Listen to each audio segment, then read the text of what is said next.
Good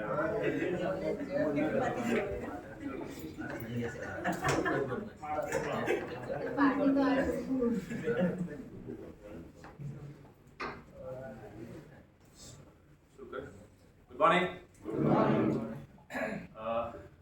जो Monday को मैंने बात करी थी 10 अगस्त, 10 अगस्त को हमारी जो बात हुई कि 10 से 15 हम लोग एक ही सेशन को आगे बढ़ाने की कोशिश करने वाले हैं।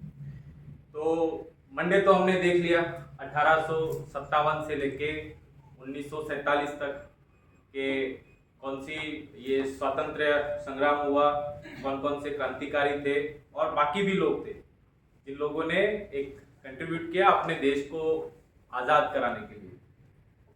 तो अभी 1947 तक हम पहुंचे थे।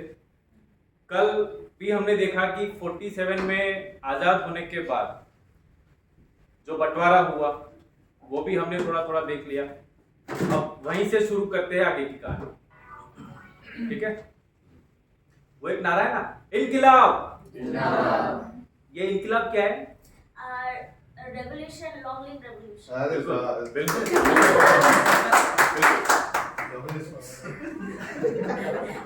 सही है, बिल्कुल सही।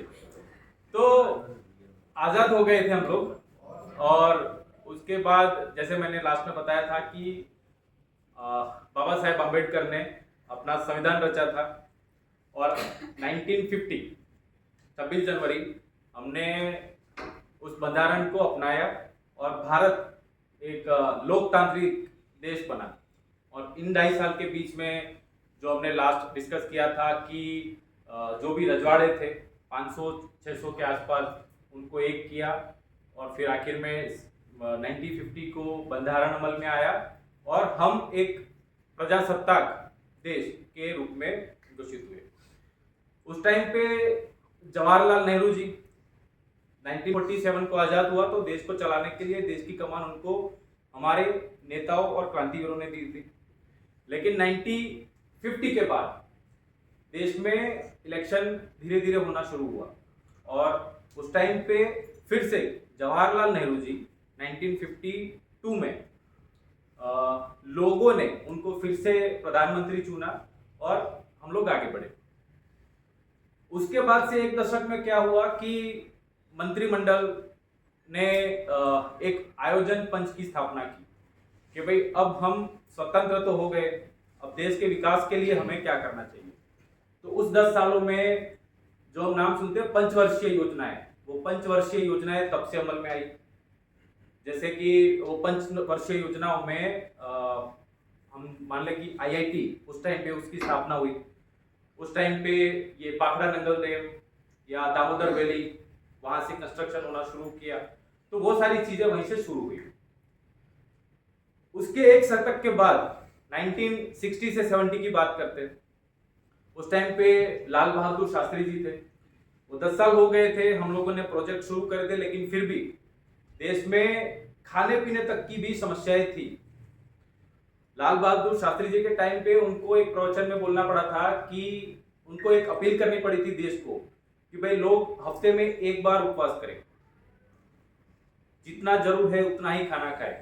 और इन परेशानियों से देश अभी जूझ रहा है, हम उससे आगे निकलने की मतलब जो प्रोसेस है वो हम कर रहे हैं। तभी ग्रीन रिवॉल्यूशन हुआ, हरियाली क्रांति। हरियाली क्रांति में देश में जो अनाज उगाया जाता है, मेनली हम उस टाइम पे गेहूं और चावल उगाने में सफल रहे और उसके साथ साथ हमने फर्टिलाइजर, कृषि में हम कैसे अनाज उत्पादन क्षमता को बढ़ा पाए उसके लिए स्टेप्स लिए गए। सिंचाई पद्धति, इरिगेशन, उसको डेवलप करी। वैसे करते करते हम गेहूं और चावल उसमें आज हम देख रहे हैं कि भाई इंडिया जो है वो एक्सपोर्ट भी कर रहा है। फिर देखते हैं तो उसके बाद के दशक में ये हुआ कि बैंकों का नेशनलाइजेशन होना शुरू हुआ। बैंकों का नेशनलाइजेशन इसके लिए कि जिन लोगों को बिजनेस सेटअप करना हो, वो ये बात कर रहा हूँ 1970 की 1970 में बैंकों का नेशनलाइजेशन हुआ कि जिनको बिजनेस शुरू करना हो वो बैंक से पैसा ले सके, लोन, और अपना बिजनेस सेटअप कर सके। उस दिशा में हम लोग जा रहे थे। अच्छा, इन दौरान क्या हुआ था हमें पता है कि 1962 चाइना के साथ हमारी वॉर हुई थी, अरुणाचल प्रदेश तो सीमा के लिए। 1965 में हमारी वॉर हुई पाकिस्तान के साथ। 1971 में हमारी वॉर हुई फिर से पाकिस्तान के साथ।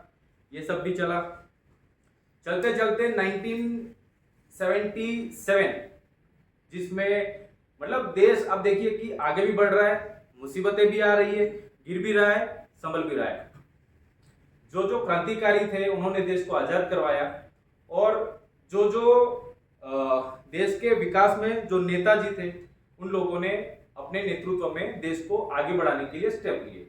इंदिरा गांधी जी का शासन था उस टाइम पे, हमने इमरजेंसी भी देखी 21 महीने के लिए, जिसमें प्रेस कॉन्फ्रेंस को सीज कर दिया गया था, सस्पेंड कर दिया गया था, लोगों के राइट्स वो भी छीन लिए गए थे, वो सब दौर भी चला। उसके बाद जो युग आया उसमें मोरारजी देसाई की भी सरकार आई, राजीव गांधी जी की सरकार, जिन्होंने डिजिटल रिवॉल्यूशन के ऊपर फोकस किया।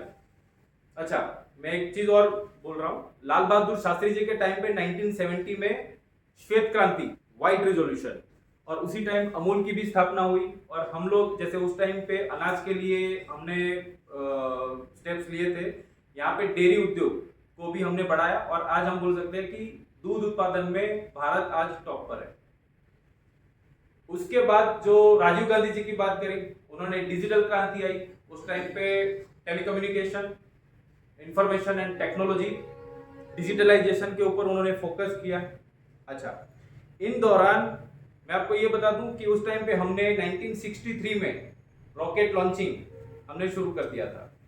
इसरो की स्थापना हुई फिर 1970 में, और उसी दौरान हमें अब्दुल कलाम, एपीजे अब्दुल कलाम जी भी हमें जो मिले। ठीक है, डिजिटलाइजेशन में 2000 की साल में हमारा आधार कार्ड किसके लिए बना था कि हम मतलब परख कर सके, बायोमेट्रिक से लोगों की परख कर सके, इसके लिए। अच्छा, एक और दौर था 1991 में, जिसमें लिबरलाइजेशन को खत्म किया गया, इकोनॉमी लिबरलाइजेशन को बढ़ावा दिया गया। पहले क्या था, जब आजाद हुआ तब किसी राज्य में किसी को अगर कंपनी स्थापित करने के लिए अगर उनको राज्य से 50 लोगों से अथॉरिटी लेनी पड़ती थी, परमिशन लेनी पड़ती थी। क्या प्रोडक्शन करेगा, उसकी मिनिमम कॉस्ट क्या रहेगी, कितने लोगों को हायर करेंगे, किसी को निकालना है या फिर कंपनी बंद करनी है, उसके लिए भी राज्य से परमिशन लेनी पड़ती थी। 1991 में पीवी नरसिम्हा राव जी की सरकार थी, उन्होंने उसमें लिबरलाइजेशन किया ताकि ये सारी चीजें हटी। हम लोग इंडिया जो है वो फॉरेन ट्रेड की तरफ आगे बढ़ा, फॉरेन इन्वेस्टमेंट की तरफ आगे बढ़ा, और ग्लोबल मार्केट में वो लॉन्च हुआ। फिर 2000 के बाद से अभी ये सब चीजें जो 2000 के बाद वाली बात है, उसमें तो हमें मालूम है कि 2000 के बाद से 2008 चंद्रयान, 2008 में चंद्रयान में हमने इवन चंद्र पर अपना स्थान बनाने वाला हम लोग चौथे देश है। चंद्र के ऊपर पानी है उसकी खोज करने वाले भी हम ही हैं। 2013 मंगलयान, और वैसे करके करके हम लोग अभी आगे बढ़ रहे। अभी 2014 के बाद से चलो अभी हम लोग 2047 में एक स्वतंत्र भारत थे, और अभी हम लोग 2047 मतलब विकसित भारत की ओर जा रहे हैं। 2014 से जो योजनाएं आई हम देख रहे, एक तो है जैसे प्रधानमंत्री जन धन योजना, मतलब आपका bank, mobile, pan card link. पहले हम लोग कैश में व्यवहार करते थे, उसके बाद बैंकिंग भी करते थे, तो बैंक में पैसा जमा डिपॉजिट किया तो उसमें 2-3 दिन लग जाते थे। अभी रियल टाइम गए आपके खाते में, टिडिंग टिडिंग, ये चीजें अभी हुई है। तो उस डिजिटलाइजेशन की ओर है। गवर्नमेंट ने डिजिटल स्ट्रक्चर बनाना शुरू किया ताकि बैंकिंग सेक्टर में और बाकी जैसे रेलवे में अभी हम ऑनलाइन बुकिंग कर सकते हैं, तो अभी गवर्नमेंट जो है वो उसके ऊपर फोकस कर रही है। पीएम जन धन योजना मैंने बताया एक, उसके बाद 2014 में हमारा मिशन था स्वच्छ भारत, उसके ऊपर हमने फोकस किया। एक था कि जो विधवाएं है और जो बूढ़े लोग हैं जिनको पेंशन मिले हर महीने, वो शुरू हुआ। पीएम किसान योजना, साल में जो 6,000 किसानों को मिलते हैं वो भी चल रहा है। उसके साथ साथ बेटी पढ़ाओ बेटी बचाओ वो एक अभियान है। मतलब अभी गवर्नमेंट उसके ऊपर भी फोकस कर रही है कि देश के ग्रोथ में महिलाओं का भी उतना योगदान हो। और 2020 में हमने कोविड भी देख लिया कि कोविड की महामारी में गवर्नमेंट ने, आप देखिए कि एक तो हमारा देश विस्तार की दृष्टि से बाकी देशों से छोटा है, बस्ती ज्यादा है, और फिर भी उस चीज को संभालना वो कोई छोटी चीज नहीं थी। पर हमारी सरकार ने स्टेप्स लिए, संभल भी गए, वैक्सीनेशन भी कराया।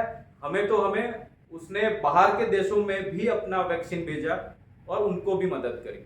तो एक वैक्सीनेशन में आज हम ग्लोबल फार्मा के रूप से जाने जाते हैं इस प्रोसेस से।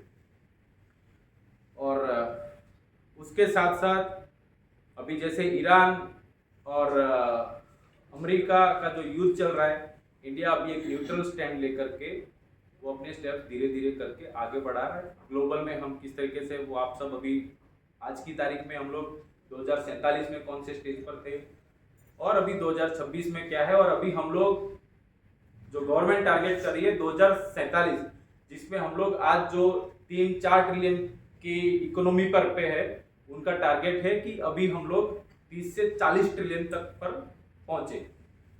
तो हम आज़ाद हो गए, गवर्नमेंट ने हमें यहाँ तक पहुंचाया है।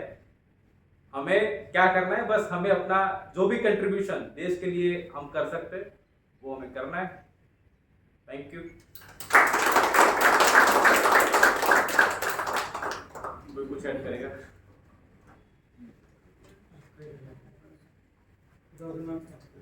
सॉरी, 2001 एस्पेक्ट बाकी रह गया।